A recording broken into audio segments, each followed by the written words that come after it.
I am terrified of the dark. Always have been. But it wasn't until I moved into my first apartment that I realized how real my fear actually was. It was a small one-bedroom place with hardwood floors and really high ceilings. The walls were this ugly yellow, so I painted them a nice, calming blue. Yes. I put in a few pictures and hung up some fairy lights to give it some character.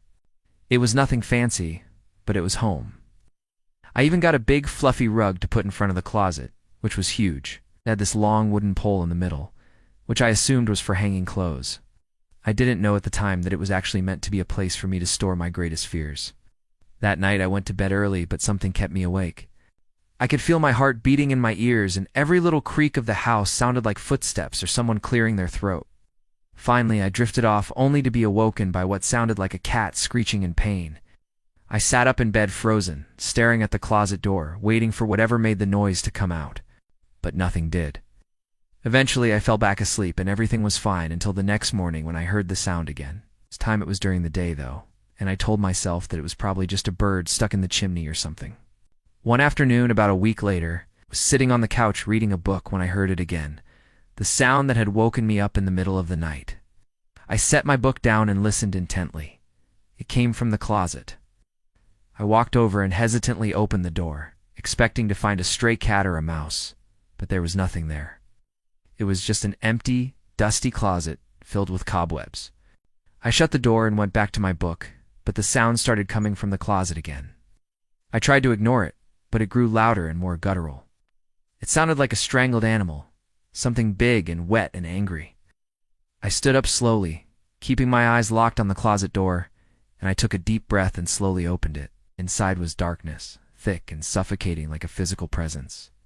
As my eyes adjusted, I began to make out shapes in the gloom. Cobwebs stretched between the hanging clothes like a tightrope walker's high wire. Then in the corner, something glistened under the dim light filtering in through the cracks in the door. I took a step forward and the floor creaked, making the hairs on my neck stand on end.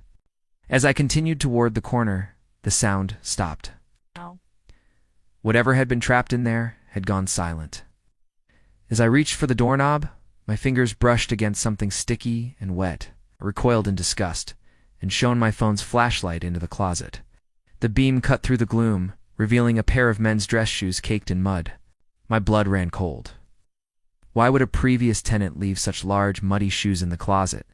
Was someone hiding in here? Had he left them as a warning, or maybe an offering to whatever lurked in the shadows? The shoes weren't the only thing in the closet. I found a leather jacket and a wide-brimmed hat, both covered in the same thick layer of mud. I carefully pulled the hat onto my head. It smelled faintly of mildew and old earth. The moment I did, a wave of dizziness washed over me. I ripped it off my head and tossed it back into the darkness. I needed to get out of there. I don't know what kind of sicko was living here before me, but I didn't want to stick around to find out. Suddenly, the sound I had been hearing started again. It was right behind me. I whirled around, knocking over a full-length mirror. The glass fell to the floor with a deafening crash, sending shards skittering across the wooden floor. I backed away, my eyes wide with terror. But it was too late. Whatever had been trapped in the closet was now free. It lunged at me, knocking me to the ground. I screamed and scrambled backward, knocking over my dresser in the process. Its hot, fetid breath washed over me as it leaned closer. I could see its eyes, glowing embers in the darkness. I don't remember what it looked like because the next thing I knew, I was running. I raced through the house, not daring to look back. I fumbled for the front door, my heart pounding in my chest. As I stumbled outside, I glanced back at the window.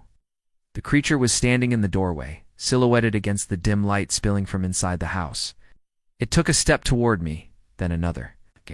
I turned and ran, tripping over tree roots and leaping over cracks in the sidewalk.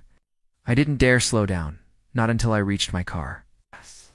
Safe inside, I slammed the doors and rolled up the windows. My hands trembled as I fumbled for my keys, my mind racing. What was that thing? Why was it in my closet? How did it get out? I threw the car into reverse, backing out of the driveway as fast as I could. I didn't stop driving until I reached my friend's house. She let me stay with her for a few days, until I could get back into my apartment and get my things. But the police never found anything. No signs of forced entry, no stolen items, no trace of the creature in the closet. Even the muddy shoes were gone. They had apparently been sitting in the closet for months, maybe years, and nobody had ever noticed them before. I eventually moved back into my apartment, but I couldn't bring myself to open that closet door.